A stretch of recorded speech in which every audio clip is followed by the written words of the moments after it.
Okay. Good afternoon, and welcome to the closed session of the City Council meeting of July 13, 2026. Roll call, please. Oh, we're starting at 5 p.m. Thank you. Councilmember Infante? Here. Councilmember Claudia Arona? Here. Mayor Pro Tem Smith? Here. Councilmember Elizabeth Arona? Absent. Mayor Brown? Here. Thank you. Thank you very much. We were making fun of our council earlier today. Maybe she'll lead us in the Pledge of Allegiance. Would you be so kind?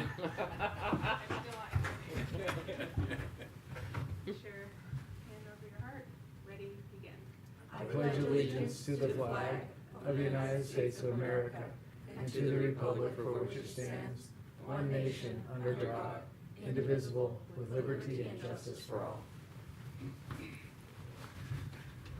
Thank you, Chelsea. Okay. Before we begin, would you read it into the record, please, Madam Clerk? Now is the time for public communications on closed session. Anyone wishing to speak to the council may address them at this time. And I don't see any hands up in Zoom, and we don't have any speakers in the audience. So we will now recess to closed session. Conference with real property negotiators pursuant to Government Code Section 54956.8. Property 320 El Sal Mesa Road, Solvang, California, APN 139-490-075. Agency negotiator Randy Murphy. City manager negotiating parties, Solvang Properties LLC. Excuse me. Agency negotiator Randy Murphy, city manager. Negotiating parties, Solvang Properties LLC. Under negotiation, both price and terms. Item 2B, conference with real property negotiators pursuant to Government Code Section 54956.8. Property 478 4th Place, Solvang, California, APN 139-173-014. Agency negotiator Randy Murphy, city manager. Negotiating parties, CRA Solvang RE LLC. Under negotiation, both price and terms. Item 2C, conference with labor negotiations pursuant to Government Code Section 54957.6. Agency designated representative Chelsea O'Sullivan, city attorney. Unrepresented employees, city manager. Item 2D, conference with labor negotiators pursuant to Government Code Section 54957.6. Agency designated representative Chelsea O'Sullivan, city attorney. Employee organization Teamsters Union Local 986.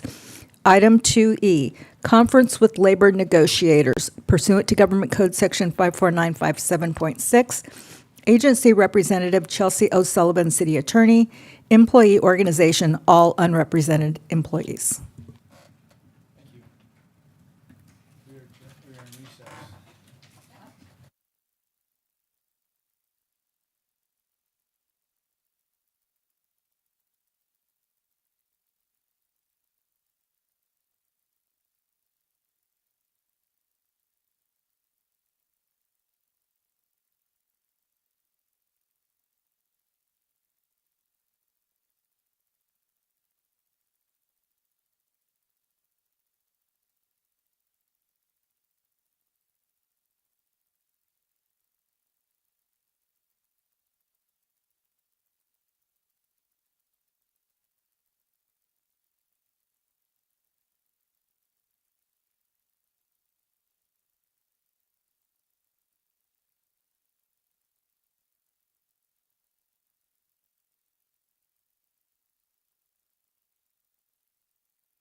Are we on?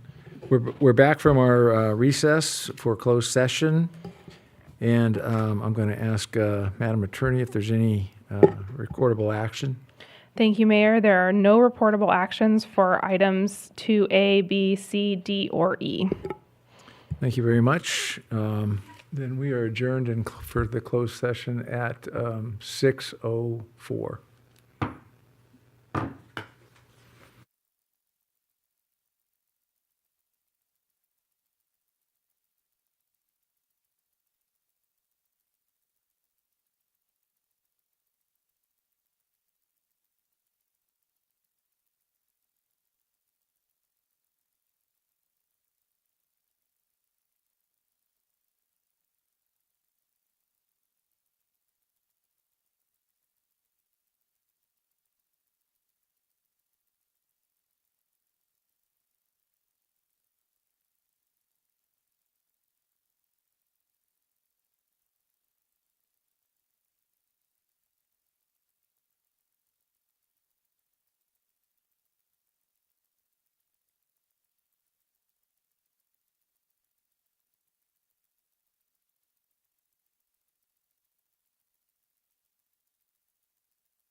Good evening, everyone, and welcome to the Solvang City Council meeting of July 13, 2026. We're beginning at 6:30 this afternoon.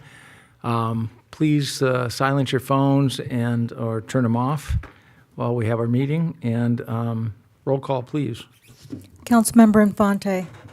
Here. Councilmember Claudia Arona. Here. Mayor Pro Tem Smith. Here. Councilmember Elizabeth Arona. Absent. Mayor Brown. Here. Thank you. Thank you. I've asked retired serviceman Jose Acosta to lead us in the Pledge of Allegiance, please. Please rise.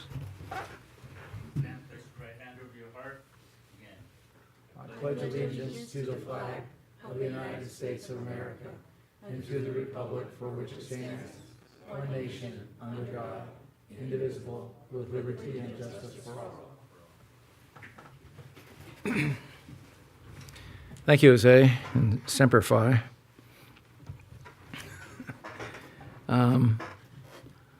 We have no proclamations tonight, but we do have a presentation, so we'll move into that with Raphael. If you'd like to lead us in that. Yes, thank you. So recently this spring, the city had started a program known as, and I'm going to butcher this, and I'm sorry, I speak Spanish, Det Glyden Have, or the Golden Garden Certificates. And so we called out for nominations for properties. So the point of this is to recognize threefold.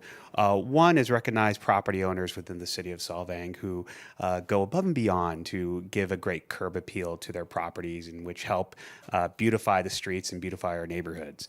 The second one is actually a little bit more nuanced. It's to promote cleaning up your yard and being fire wise and fire safe. So we figured this would be a great program to get residents involved in sprucing up their properties, but also at the same time acknowledging that we do live in fire country and we do need, property owners do need to help and assist in sort of helping as much as they can to prevent wildfires on their property by maintaining their property and adding things like defensible space, et cetera.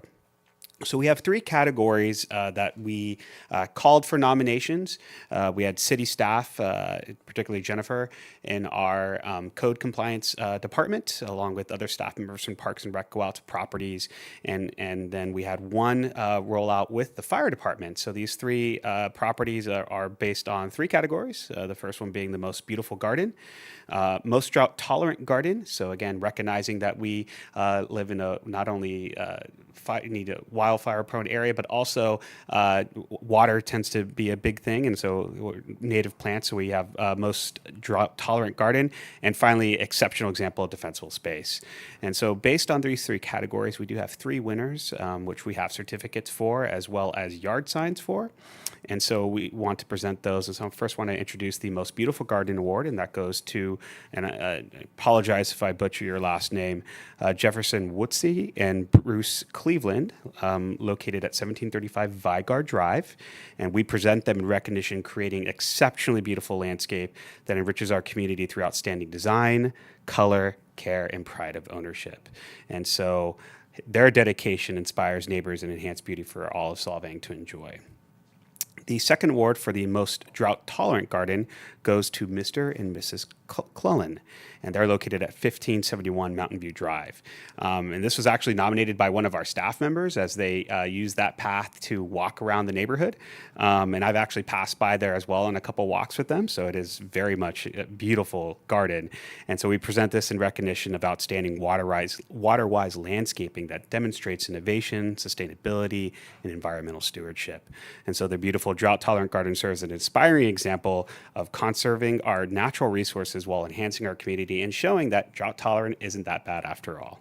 And so finally, the last award is for exceptional example of defensible space, and this goes to Mr. John Paul Demure, and he's located at 1732 Vigard Drive, and this was nominated by the city as well. And as we noted, wood piles were away from the home, The hillside has been cleared. Not many, if any, plants are close to the house that are not fire safe or tall, and lots of defensible space and all the way around where we could see the home. And this was noted by the Santa Barbara County Fire Department. So we present that award in recognition to his exemplary commitment to wildfire preparedness through the creation and maintenance of our outstanding defensible space, which is very much key to wildfire preparedness. And his efforts help protect the home and strengthening our community resilience and demonstrate responsible stewardship of our shared environment. So we want to present certificates to all 3 of these homeowners, and we're going to run this program twice a year. So we're looking to do this again in fall, and hopefully we get more nominations. And as we as city staff will rotate to do the judging, but I want to congratulate all 3 of these homeowners for being exemplary examples for the first set of our Golden Garden certificates. Thank you. Would you bring up the winners? Winners, come on up.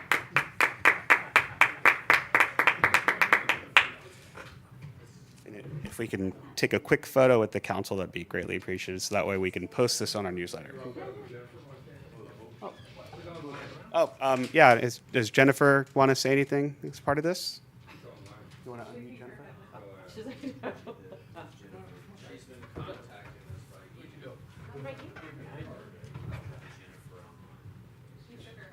No, she shook her hand. So, sorry.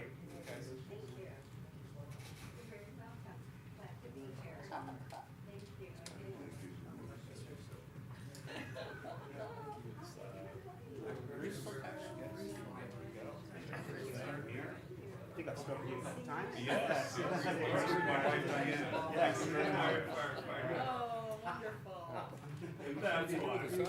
What? Oh yeah, I'll grab the signs. Thanks, David. We appreciate it. Yeah. Bruce? Here. Jefferson. It's all good. Thank you, It's all Mayor. good fun. How you doing? Thank you so much, guys. Great job.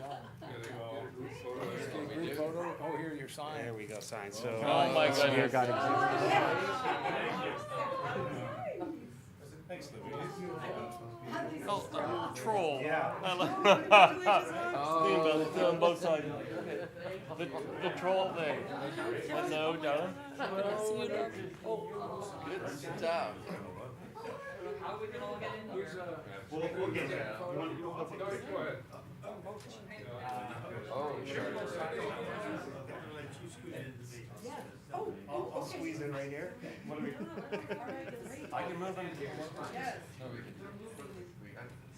There we go. Everybody looking at me? Yes. All right. Again, thank you all so much. It's kind of ironic that we're neighbors. I mean, we're literally the same, we're right neighbors. We have the Appreciate it best. so much. Have to do a block party. Oh, good. Oh, okay, good. And expect no We less. can place them and no concern. It has been a while.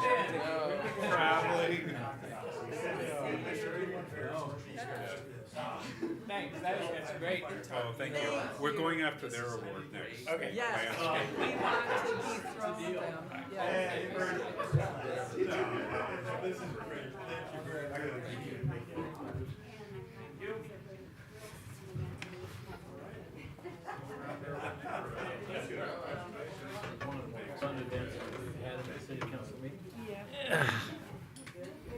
Good to see you, love.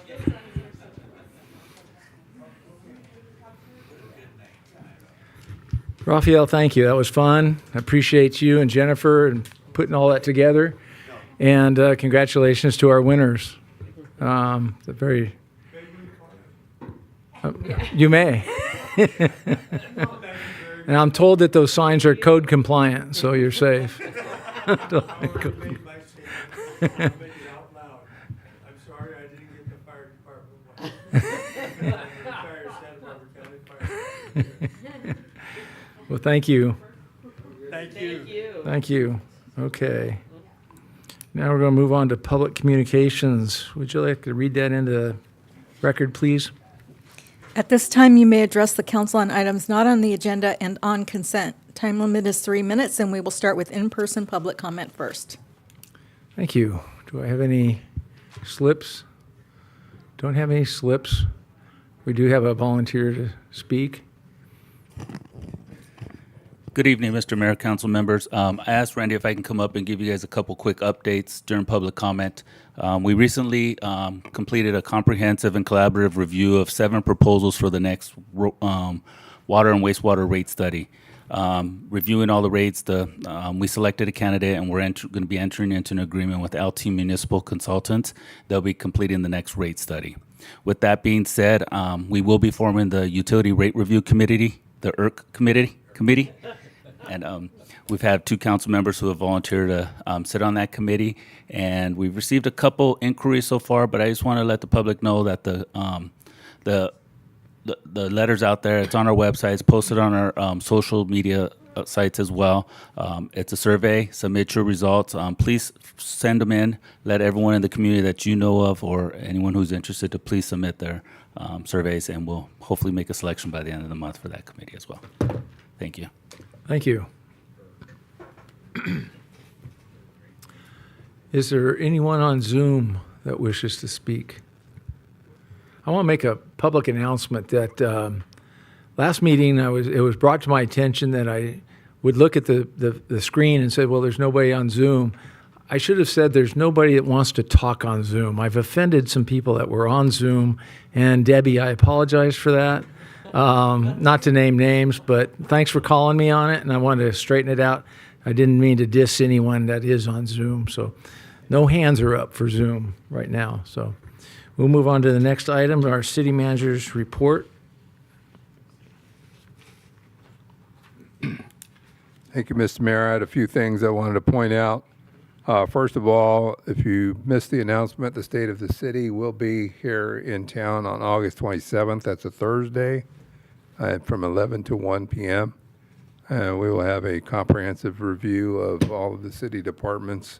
There might be some juggling, I'm not sure yet, but we're looking for some entertainment. I also neglected to, well, I meant to lead with Happy New Year. It's a new fiscal year, so it's a happy new fiscal year. So I wanted to share that. Also, in conversation with city manager from Buellton, there are a number of items of mutual concern. So we're looking to have a joint council meeting with Buellton and Solvang here in the not too distant future, working out logistics. But I wanted to make that announcement as well. So that will be sometime here in the next couple of months. I hope to be able to get that together. And that's all I have for now. Okay, thank you very much. Any questions of the manager for? Okay, guess you got off on that one.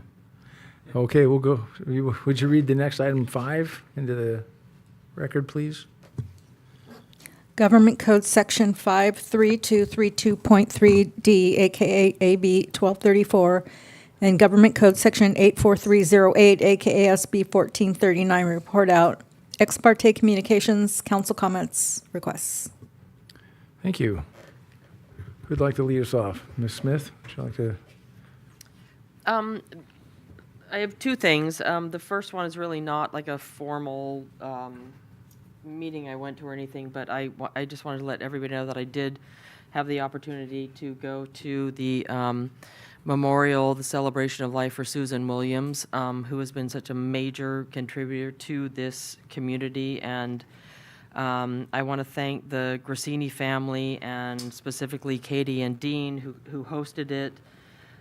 It was a beautiful venue. It was amazing. There were so many people there. We stayed way too late. We all spoke, and we all had so many things to say, and we cried, and we hugged, and we loved. And I just am so grateful to the Williams family because they have done so much for this community. And I am absolutely delighted to go to Music in the Park and see that it is a Susan Williams Music in the Park, because she made that happen. So that's just something I wanted to say. And I know the mayor was there. I know Mark, you were there. So I don't know who else was there if I missed you, but That was just a tremendous opportunity for us to all just, I don't know, really embrace and appreciate what she's done for this community. On the official note, I did have the opportunity to go tour the Lompoc Police Department with Randy Murphy, and it was wonderful. I mean, I just really learned a lot about what they're doing out there, and it was thorough. I mean, we were there for 2.5, 3 hours. Wendy went, another, a couple of the city staff went. So I really appreciate what Chief Martin, the opportunity we had to go see that and what he was giving us, and just appreciate his time, his staff, and the new, the K9. Yes, Flash was amazing. He was my best friend, but it was really a wonderful opportunity to see what they are doing and what they could possibly do for this city. So that's it. Thank you. Ms. Rona? Yes, I did also have the opportunity to tour the Lompoc Police Department. I thank Chief Martin for taking the time to show us a little bit of what they do. I'd be interested in doing a drive-by, ride along, see no, they different, ride along, see how it is outside of the headquarters as opposed to the nice AC offices in the headquarters. And I also want to thank everybody that made the 4th of July festival and parade and fireworks show possible. It was a great time. It's always wonderful to see our community come and celebrate. And that's all I have for now. Thank you. Mr. Alfonte? Thank you. As was mentioned, I did go to Susan's Memorial. The Grassini family did a great job. That's a beautiful facility of theirs. Also went to the Lompoc City Council with our city manager to listen to Kevin, the Lompoc Police Chief, make his presentation to the City Council, the Lompoc City Council, about the opportunity to share police functions with Buellton and Solvang and Lompoc. This is also a chance to put in some requests. I'd like to put in a couple. We're going to talk a little bit later about the CIP, which is amazing. I can't believe Bridget can handle all of this. It's a lot. But what we don't have is what have we done since the last time it was reported? What's been accomplished? What did it cost us? What we have is all of the list of projects, and some of them are so far out they don't even have a year in front of them, or money per year in them. But I would appreciate being able to see some of the projects that have been completed and what we've spent on them. That's it. Thank you. Thank you. Okay, I'm going to do this as best as I can chronologically. On the 23rd, I was on a Chamber of Commerce Zoom for the modern storefront program that they provided via Zoom. And then I had on the 25th, I was at a SB SCAG meeting, as well as APCD, Air Pollution Control District, and we went over the next year's budget and the programs. That there are a lot of grant and incentive programs that aren't being utilized, and I highly recommend that folks that have anything to do with clean air and minimal resources would engage with that. Those opportunities exist. I wanted to let you know that I did on the 26th, I was at the Williams Celebration of Life, and I will tell you that there's very, very little doubt that she was a very formidable woman here in the Valley. So much appreciated the Grassinis and others that prepared that memorial. Music in the Park, I was at their July 1st event, celebrating my grandson's birthday. And then we had on a UBEC meeting on the 2nd of July. That was our last formal meeting. Now the staff is going to prepare a report of the findings and make recommendations in a draft form that the individual committee members will review and edit and before we have it back to the council. On the 4th, I want to congratulate the Public Works and the Rotaries and our Parks and Recreation Department for a wonderful, non-eventful, if you will, parade and fireworks. It went off very well. Got a lot of compliments on those. The parade and all of it. Somebody said it was the longest parade that they can remember, but maybe it's just short memory. I don't know. Anyway, then I was at the mixer for the Econ Alliance on the 8th in Santa Maria, meeting they have a new CEO, and I met with him and his team. And then on the 11th, the Vikings put on the Viking Row for the Norwegian support of the Norwegian team, who unfortunately lost the same day, and was eliminated. But it was a fun event, and I think it got a lot of views throughout the, and it represented Solvang well, even though Norway and Denmark are not the same, but they're friendly neighbors. And then on the for tomorrow, for the 14th, I want to be the first to wish Anna Marie a very happy birthday, and many, many more. That's one more lap around the sun. Well done. Congratulations on that. That's all I had for my reports. And then we'll move on to item 6 for consent items. Would you read that into the record, please? Consent is for routine administrative city matters and is approved with one motion. These items are discussed only on request of council members. Members of the public were afforded an opportunity to speak during the public communications portion of this agenda. Thank you. Okay. Do we have any volunteers or suggestions? Sure. I'll make a motion that we approve the consent agenda with adjustments to the order of the agenda by removing 8B as in Baker and 8D as in Delta. Okay. I'll second it. All right. It's been moved and seconded to approve item 6 agenda, with the exception of A, with modifications eliminating item 8B as in Baker and 8D as in Delta. Roll call, please. Councilmember Infante. Yes. Councilmember Claudia Rona. Yes. Mayor Pro Tem Smith. Yes. Councilmember Elizabeth Arona, absent. Mayor Brown. Yes. Motion passes 4-0, excuse me. Thank you. Okay. We have item number 7, a public hearing for, would you like to read that in the record for us, please? Public hearing to consider adoption of Resolution 261325, updating user and regulatory fees for various city services.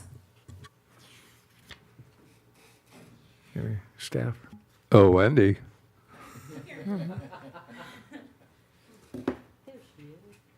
Is there a late charge?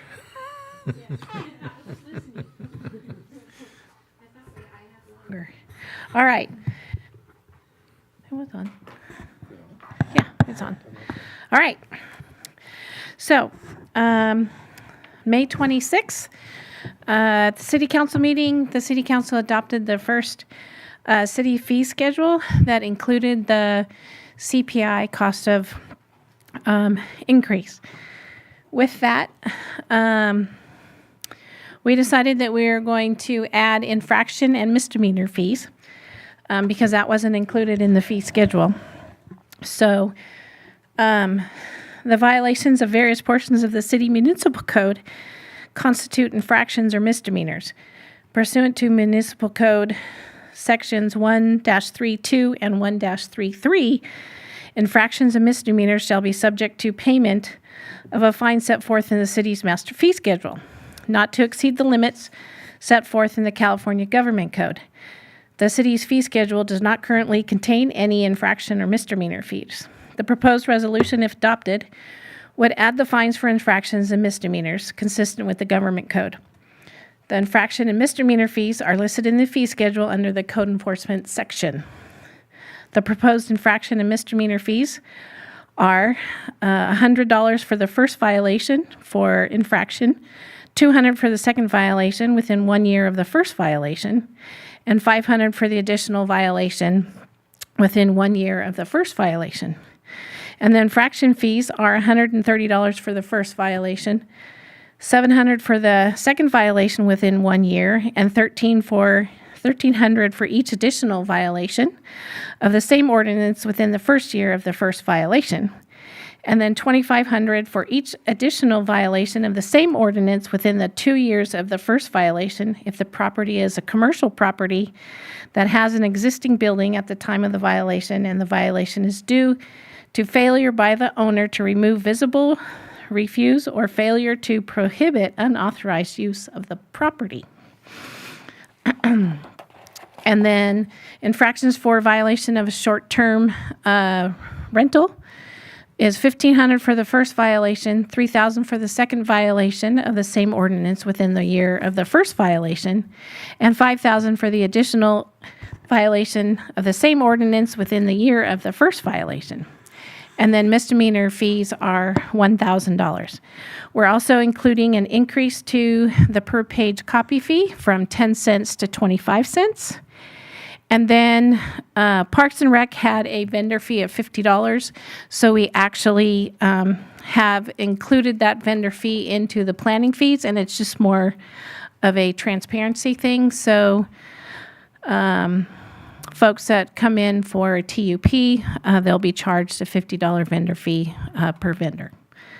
So staff recommends adopting Resolution 261325, updating the schedule of the user and regulatory fees, and to increase the per copy fee to add fines for infraction and misdemeanors, and move existing vendor fee to include in the planning section. And with that, I'll pass it back to staff, and you can open up the public hearing. Thank you. Oh, council, sorry. I know what you meant. Thank you. I got demoted. Yeah. No worries. I need to formally open this up for public hearing, which I will now do. We're open for public hearing, and I will go to public comment if there's any local in-house or anybody online. I don't see any hands up. Okay.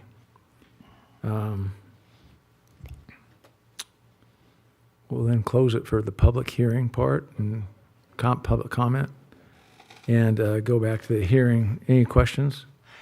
I've got a couple myself, but Yeah, just one.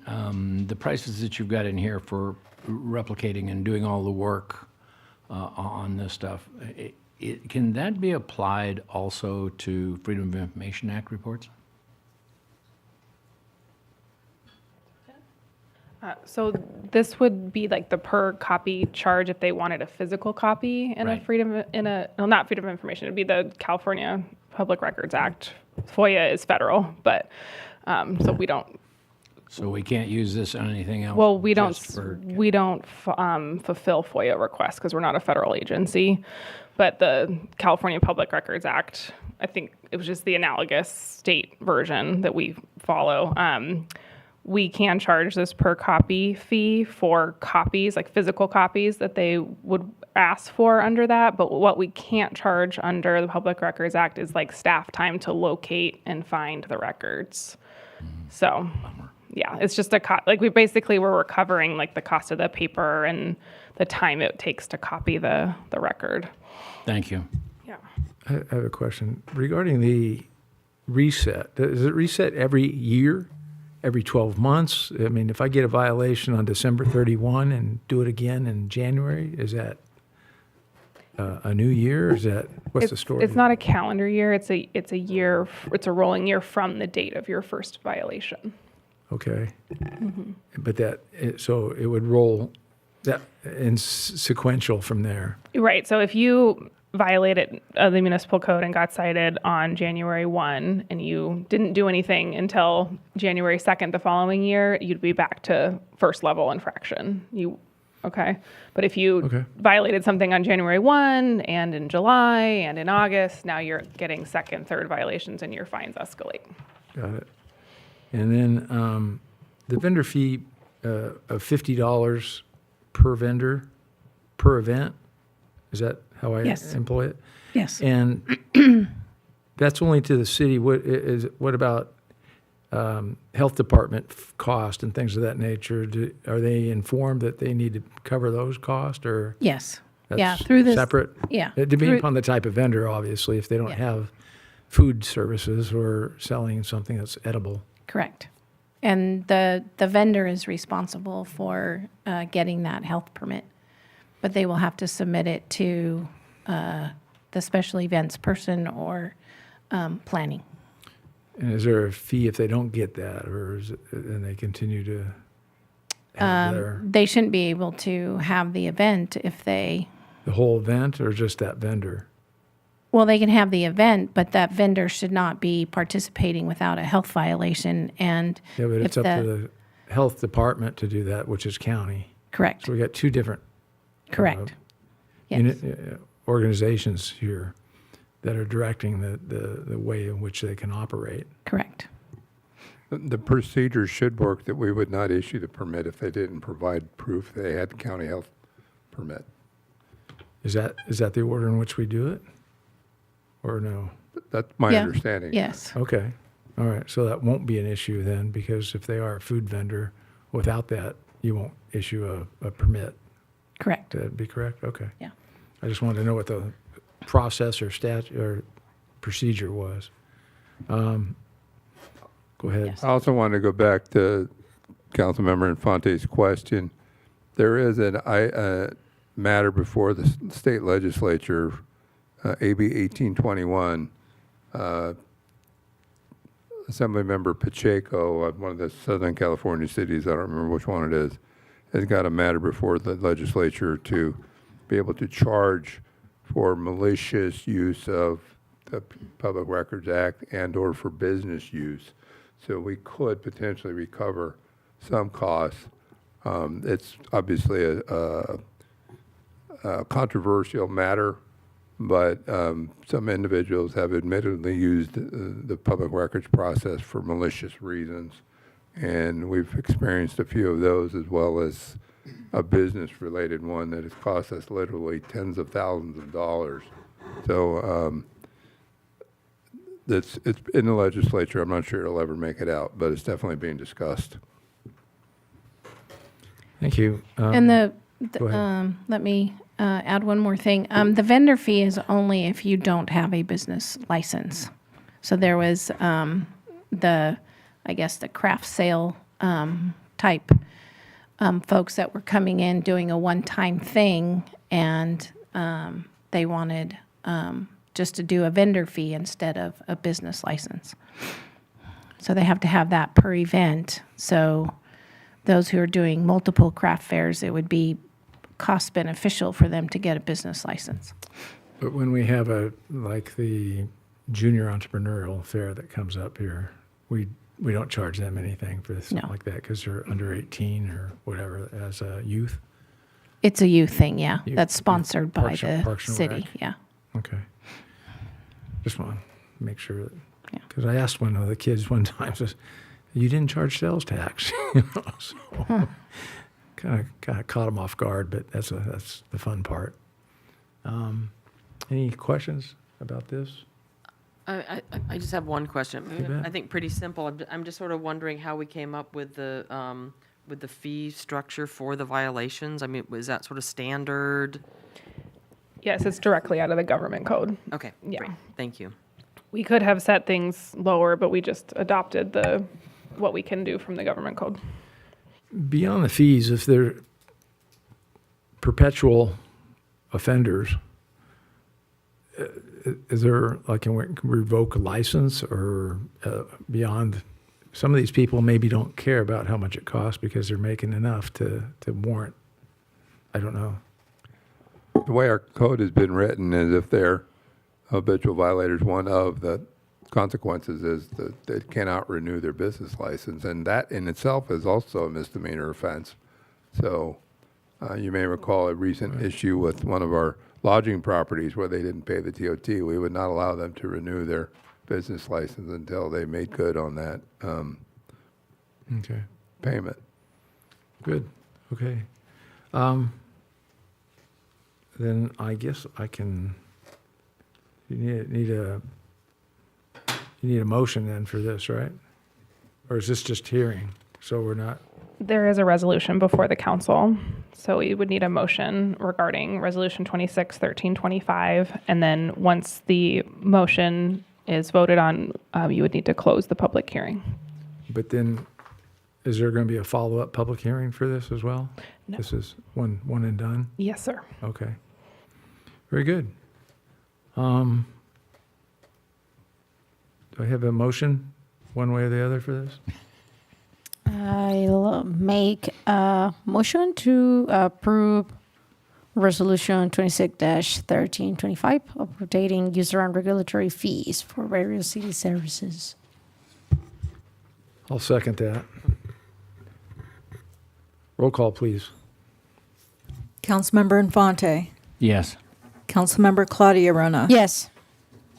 Mayor Pro Tem Smith. Yes. Councilmember Elizabeth Arona, absent. Mayor Brown. Yes. Motion passes 4-0. Thank you. Okay, we're now closing the public hearing, item 7A. And moving on to next item, 8A. Would you read that in the record, please? Adopt Resolution 261329, waiving formal bidding and authorizing the purchase of 2 vehicles for the SYBT fleet. Thank you. Staff report, please. Good evening, council. So we are bringing this tonight to council to discuss the purchase of 2 additional vehicles for the San Ynez Valley Transit. Currently, the San Ynez Valley Transit operates with 6 vehicles. 4 vehicles are always on the road, and then 2 are backup vehicles. We are down 2 vehicles right now due to an accident and then some warranty issues for a wheelchair lift on one of the vehicles. In addition, those 2 vehicles are over their, they've exceeded their mileage of 250,000 miles. Typically, you want to get rid of vehicles after 150,000 miles, but because of some recent challenges with procuring a couple other vehicles in the past, we've ran these for longer, and we're able to get another 100,000 miles out of them.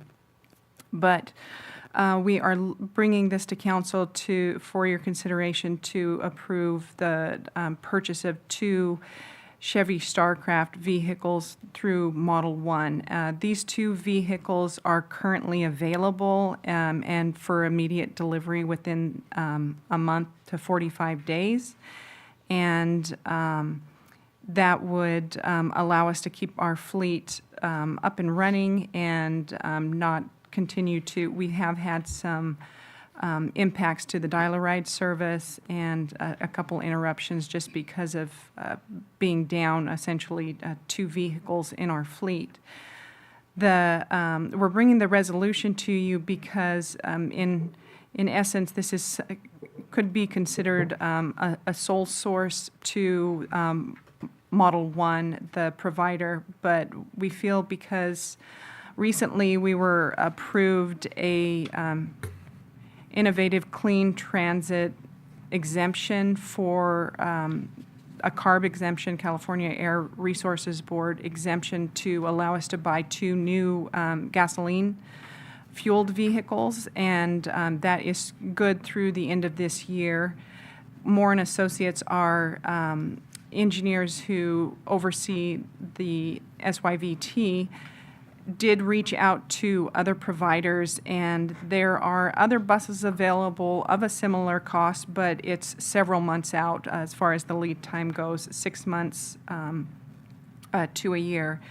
The last time we purchased buses through the CAL Act, it took 12 to 18 months. So we're hoping that you guys will consider allow us to purchase these vehicles now and move forward with, as we move forward with additional purchases, we'll go through the CAL Act process and continue that way. But currently, we'd like to purchase these two vehicles using our transit funds, the state transit assistance STA funds that are managed by SBCAG. So the funds are available for the purchase of these vehicles.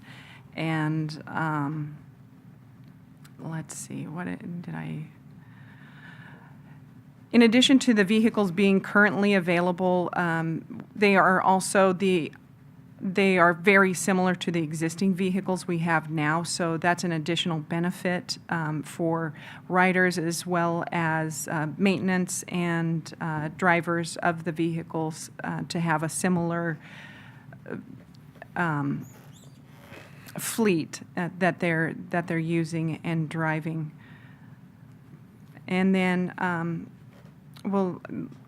do you guys have any questions? We do have Moore and Associates available to answer any additional questions or clarify things that I might not be able to answer. Thank you. Go Sorry, ahead. I have a couple of questions. Sorry. Director Parrish, thank you so much. So what vehicles are currently in operation right now? How many? Do we have just? So we have 4 currently in operation. Okay. So we have a total of 6, but 2 are not operational right now. Okay. Thank you. Any other questions? Okay, I had a few questions. It appears that you mentioned that it's similar fleet, but in essence, our entire fleet, if I look at the report, is based on Ford chassis. And now this is a Chevrolet chassis that is a 2023 vintage. And I have questions about the warranty. Does warranty start in 2023 for 5 years? And so we've already missed 3 of them. So where's that warranty come and stop, or start and stop on these vehicles? It appears that the chassis part or the body is Starcraft, and that is a 2024 model. So I don't know how that works. And then when I look at the base pricing, you've got roughly $115,000 per vehicle. I really need to know that. Let me digress just a little bit more. Why hasn't the body work or the accident work been done, or the warranty on the electric on the chairlift been accomplished, or how long has that been in process?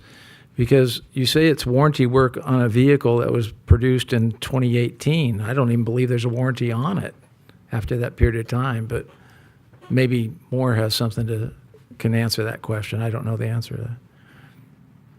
Yes, I can speak to that. The warranty for the wheelchair was actually on the 2025 vehicle that we received last year, so it was still under warranty, and that wheelchair was repaired on July 8th. So that was subsequent to this staff report being put together. Okay. So that wheelchair warranty repair has been repaired and that vehicle's back in service. Now another vehicle was in an accident, a not at fault accident on June 3rd.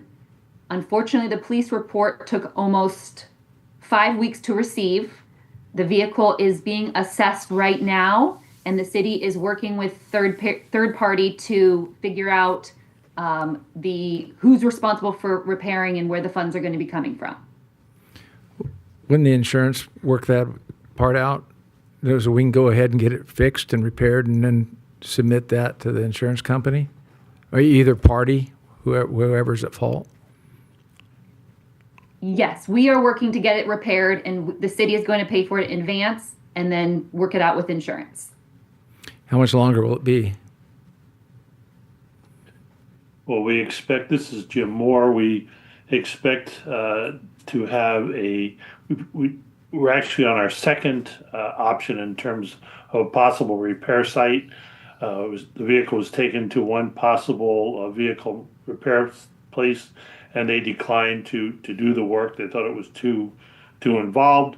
We expect by the end of this week, that we will have a response from the second possible vendor.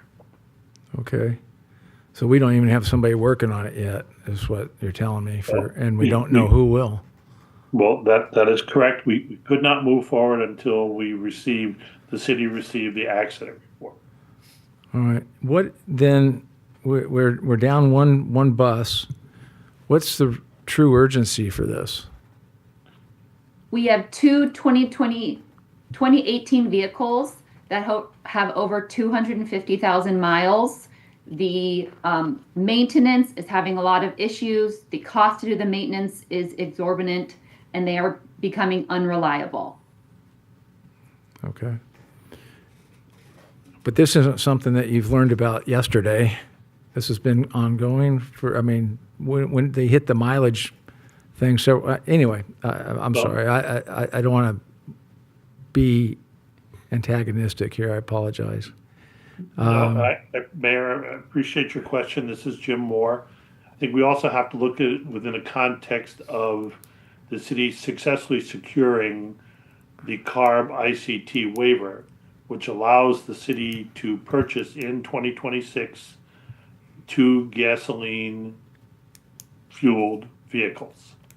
If we had not been able to secure that, we would have been our fleet acquisition or replacement options, we would have been on the battery electric vehicle path exclusively, for which we at this point, the city, don't have supporting infrastructure for that. Understood. But I had, I'm trying to look at this methodically. While I don't know buses, I do know math. We have to, when we buy these vehicles, we then have to brand them and wrap them. We have to get first aid and bike racks. We have a delivery charge. We have a fare box to put in and radios. And then we have directional signals, signs to put in. How much will all that cost per vehicle? Because they're included in the other bid. Well, some of the costs that you just listed may be included in the other bid, and a number of them are not included in the other bid, such as branding, such as delivery fee charges. So there are some that are similar. There's some that are not, and the city owns the fare boxes. The city owns the bike racks, which we hopefully be able to move from the older vehicles to the new ones. The city owns radios, which we hope to be able to plan to move from one vehicle to another. So we're hopefully be able to save in a number of areas. Okay. The directional signs, when I look at the purchase sales information on that vehicle, I don't see where they're already punched out for the directional signs that we have, or to be uniform to that. Is that how much is that directional sign going to be per bus? Here's, I guess, let me cut it even deeper here. You're asking for approval of $350,000 for two buses that are priced at $120,000 plus a few other items. So the way I do the math, I've got about $90,000 left over after I add up all the other costs. That or I buy a third bus. I don't understand the math here and the overage that is necessary or that's included on a special non-bid project. That's what you're asking us to approve, and I don't want to get a pig in a poke.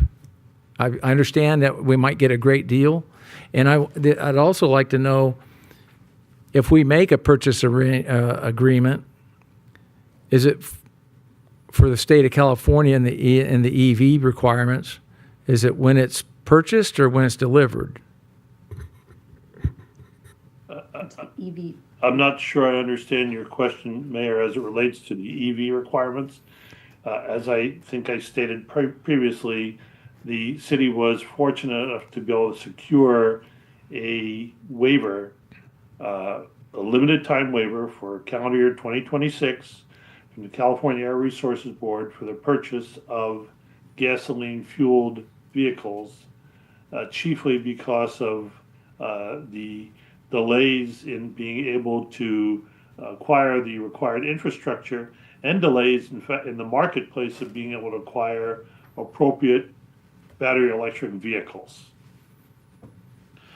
As far as the difference between the quote list price and what staff is asking for tonight is we wanted to sort of err on the side of every possible expense rather than have to come back to the council and say, can we now have, $10,000 for bike rack or $10,000 for destination signs, or et cetera. There are still some things to be worked out depending upon the condition and this is probably not good English, the transferability of, say, the fare box, the radios, the bike racks, et cetera, from an existing vehicle to the vehicles that we propose to purchase. Thank you. Do you guys have any questions? I'm following along with you. There's some questions in my mind, but I don't. I see the opportunity to get these buses in sooner at a price that seems pretty reasonable. I with you noticed that they are all Fords that we have now and the Chevys coming in, so it's not going to be 100% match of capabilities to keep them upgraded, which was stated in the document. But at this point, I think what I'm hearing convinces me that it's probably the right selection, the right process at this time to take these two units. Mr. Mayor, if I may, a couple of observations. Chevy Ford isn't the manufacturer of the power is not the similarity that's really in question. It's about the size of the vehicle, how many passengers it carries, and so that's the similarity that Bridget was referring to. The issue about the lead time, the last time we ordered buses was right after I started here, and it took over a year. I think Roger ordered them, and they didn't get delivered until Bridget had started. So, there are issues with that. These vehicles are available now. They are comparably priced, considering the way they're outfitted. The not to exceed amount is $350,000, which is more than what we anticipate needing to spend. But as Joe pointed out, we didn't want to have to come back if we were $5,000 over whatever the maximum amount was. I'm confident that Moore & Associates can deliver this. They've done the research. If we can get these vehicles, then we'll have them in service sooner. We're already having impacts to our service on Dial-A-Ride in particular since the accident happened a little more than a month ago. And because they're operating the older buses, they've had several issues where they were not able to fulfill their request. And that's what the urgency is. Thank you. I still don't have a question, though, about the warranty. I don't have an answer on that. Buying a 3-year-old vehicle, when does our warranty start and when does it stop? Well, Mr. Mayor, this is Jim Moore. I appreciate your question. These are new vehicles. They've not been operated by anyone else.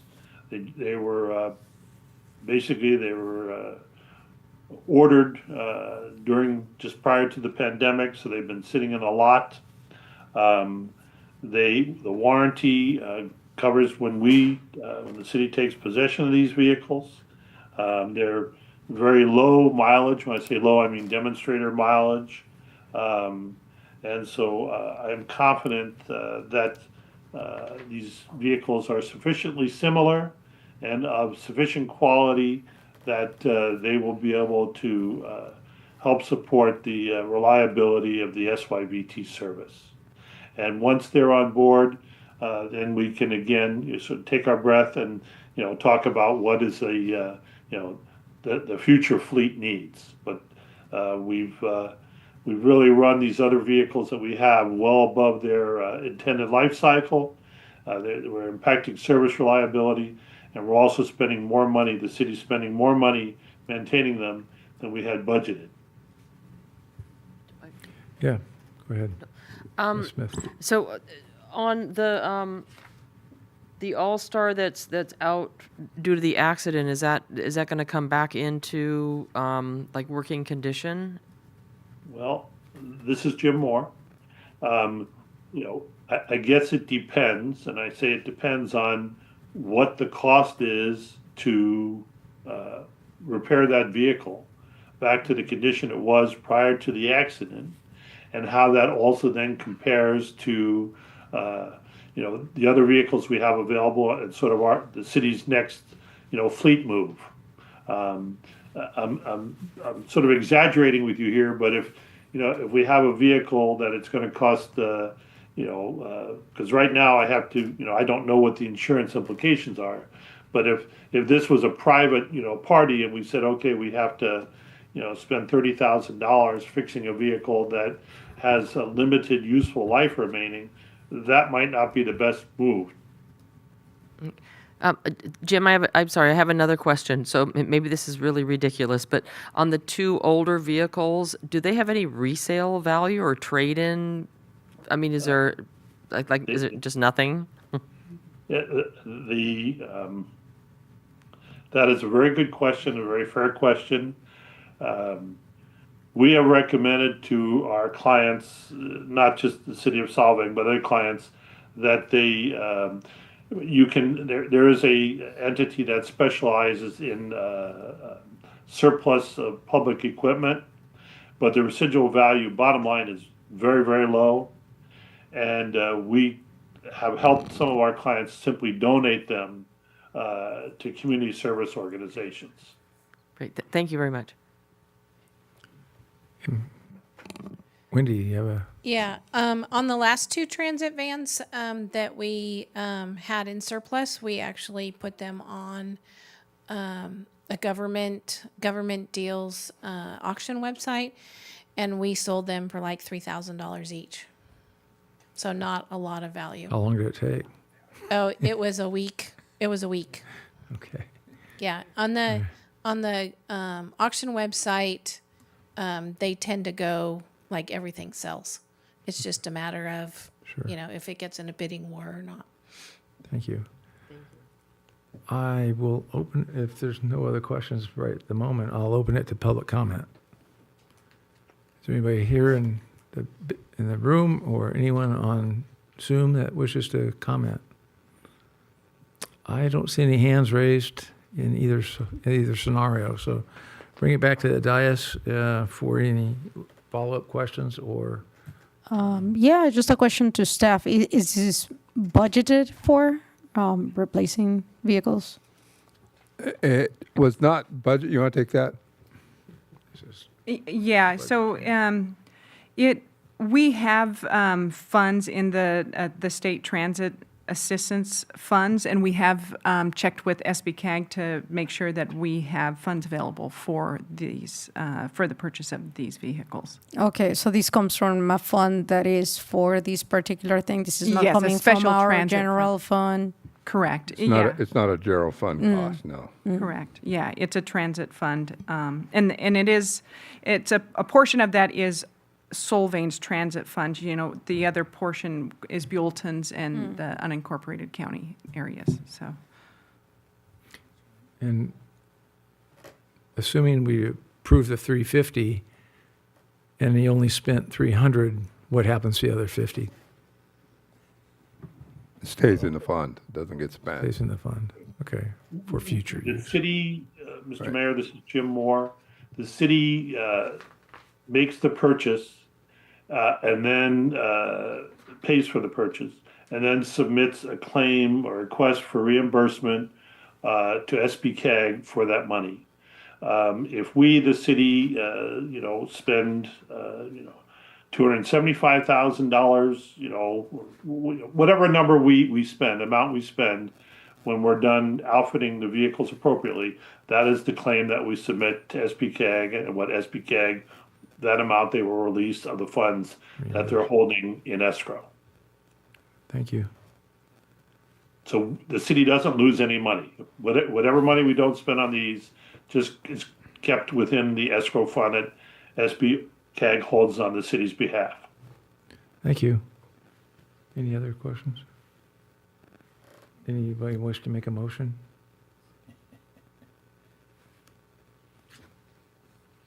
Okay. So I'll move that we accept this, what do we got? Resolution 261329, waiving the formal bidding requirements and authorizing the purchase of the 2 new vehicles. I will second. It's been moved and seconded properly for approval of Resolution 261329. Roll call, please. Councilmember Infante? Yes. Councilmember Claudia Arona? Yes. Mayor Pro Tem Smith? Yes. Councilmember Elizabeth Arona, absent. Mayor Brown? No. Motion passes 3-1. Thank you. Okay. We'll move on to item 8C as in Charlie, because we took off the agenda item 8E and 8 Delta, so we'll be at 8 Charlie. Discussion. Read that into the record, please. Discussion and possible action to approve Resolution 261328, approving the 10-year capital improvement plan CIP for fiscal year 2026-27 through 2036-2037. Thank you. Staff report, please. All right, good evening, Mr. Mayor, members of the council, and members of the public. Tonight before you is our CIP. In June of 2025 was the last time that council adopted a CIP. Our goal is to not have the CIP come before the council every year. The government code requires the CIP to be conform with the local general plan. And on July 6th, at the Planning Commission meeting, the Planning Commission determined that the city's 10-year CIP for 26-27 is consistent with the City of Solvang's 2045 general plan. The CIP is an important financial tool that we use during the budget process and to monitor the capital improvement projects that we have planned for over the next 10 years. As I've stated, when we adopted the biennial budget, staff will need to monitor and keep track of the CIP costs because they are substantial and have a great impact to the general fund, water and wastewater fund, and the transit fund. The CIP presented this evening reflects staff's current priorities for the capital improvement projects, and we will continue to be fiscally responsible and to avoid placing any funds in a deficit position. So with that, I'll pass it back to council for Thank you. discussion. Any questions of staff? Mr. Infante, I'll let you lead off. Yeah. This is a beaut. And absolutely, and I have to commend, I presume Bridget has put all this together. This is amazing. I study as much of it as I can, and I'm not sure I understand all of it. The one thing I do pick up out of this is how much is in the current plan, how many dollars for each year for that particular event or area. So the Solvang Park, for instance, says 5 million in 26, 27 through 36, 37. And then it breaks it down little by little as you go on. But there's a number of these events that have no breakdown. They just have a big total at the end. Scary totals, actually. So, these are, it's hard to get my arms around what I'm looking at sometimes. South Alisal Road is going to be $188,900 in the 2031 to 2037 timeframe. For what? I guess is my problem. I have a tough time picking this out because there's not a lot of detail to it. Yeah. And to clarify that a little bit, the CIP for the first 5 years, it's designed per year, and we have estimated costs. And then for 2031 to 2037, we have lumped them together. And there is a description. If there's a dollar amount, there's a description for what the project is.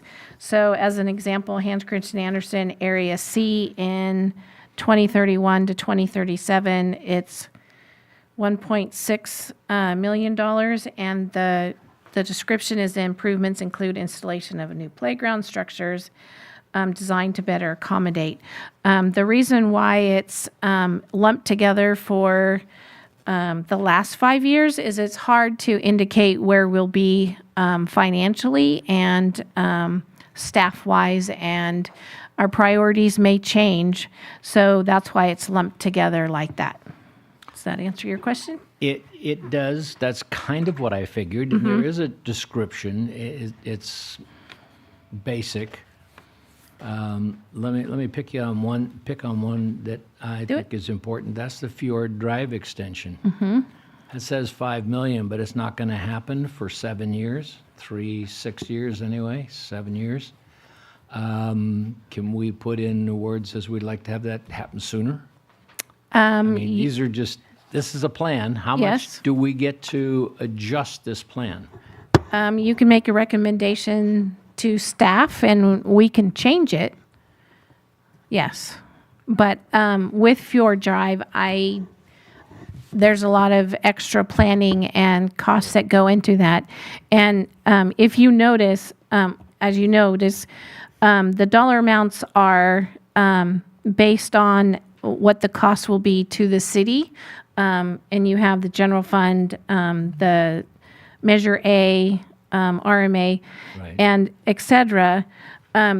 These are our best guessed important issues. So when we saw the great number, we decided, okay, we can't do everything. So for 26, 27, what do we have to do? And then so we have, what do you have to do? What do you want to do? And, what would be great if we had all the money in the world? So that's how we kind of positioned each one in the CIP. And we also have to list them.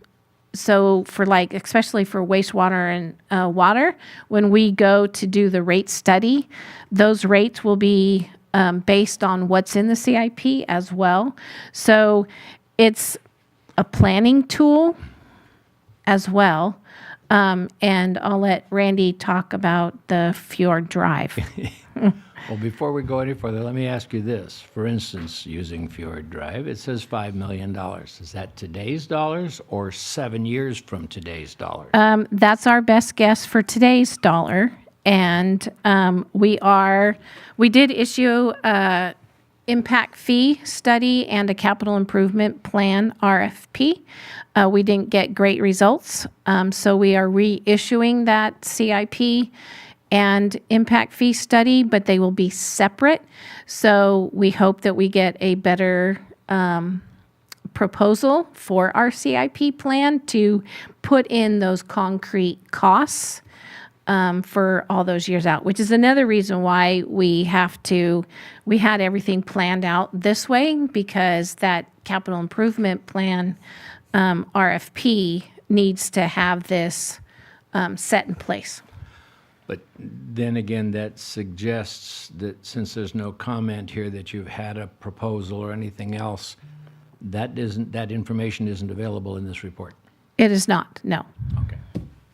In that case, I'll let Randy make an So, yeah, Fjord Drive, that's something we're going to need to coordinate with the county on, because that obviously goes through some county property. It's not all in the city limits at this time. Right. And it's also going to be heavily affected by future development. So thus the decision to include it in this process, so that as we go through this development impact fee study that we're going to be going out soliciting quotes again, that amount can be calculated, because as I'm sure you're all aware, impact fees can only pay for the impact of new development. It cannot pay for what is already pent up demand. So there's a fine line there, and based on relatively recent court cases and things like that, we have to be really careful on how these amounts are calculated. But the bottom line is that it's on the list. It's going to be talked about. 5 years, it would be nice to do it sooner, but realistically, there's a lot of stuff that has to happen before we can even really get serious about it. And 5 years is probably optimistic. Well, one of the things that we've been hearing about from the Alisal construction is that they have no other exit. If anything happens, it jams. This is the solution to that problem, it seems. Right. So it would, to my mind, warrant bringing it forward faster. As a higher priority, absolutely. Thank you very much. Any other questions? Okay, I'll open it up to public comment. Have we anybody in the room? Have we anybody on Zoom that wants to speak on this topic? Okay, well, I don't see any, so I'll close public comment and bring it back to the dais for action. Any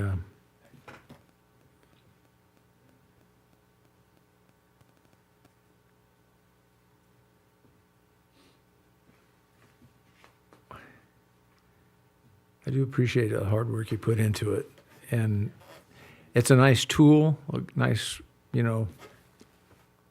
trying to get a good benchmark. And I know that there's a lot of thought that's gone into it, but it's also where we're at any fiscal year or with the plans that we have. So, but I like grandiose ideas. And go ahead, Mr. Murphy. And to go back to what Councilmember Infante commented earlier about nice to know what we've completed out of prior efforts, not a lot, because that's why we have a pretty high fund balance in the general fund. There were things that were planned, they were not done. The $3 or $4 million that we're doing this year in projects are the first substantial things that we've done since I've been here. I mean, we did some sidewalk work a couple years ago, but we'll be more diligent about bragging about the successes and completion of projects going forward. Very well. I'm going to move that we approve item or resolution 261328 for our 10-year capital improvement plan. 1328. 1329. Oh, I'm reading mine says 3028. Okay, my bad. I'll amend it. The staff report says 1329. My notes say 28. The resolution itself also is titled 1329. I think we just got 1329? 261329? And I'll second that. 26, 13, 29. Well, hold on. 1 second, because it looks like the one for 8A was 1329. So you just, I was 1328, so this is 1329. I'm going to modify my motion to that we approve item 8C, as in Charlie, for the 10-year figure out. capital improvement plan. Is there a second? And I will second that. It's been moved and seconded to approve item 8C, and we'll let you guys determine which resolution number that is. Yeah. Roll call, please.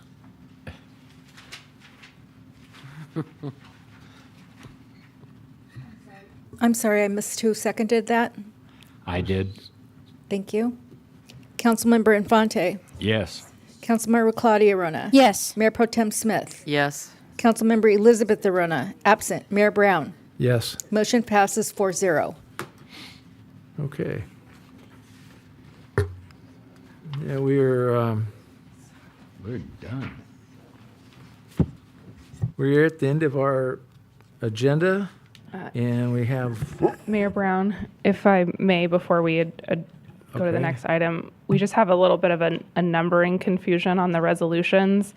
And I think maybe to address it, if we could have direction from council that staff can appropriately order the resolutions in the order at which they were adopted. Because I think right now, I think we might have two 26, 13, 29s. we will. I speak for the others. I think we will give you license to modify the numbers accordingly. Thank you. We have approved the item as presented, and if you need to change that resolution number, please do so. Thank you. Is that? Am I in agreement with all of that? Yeah. Oh, thank you. Okay. We are now. Any closing comments?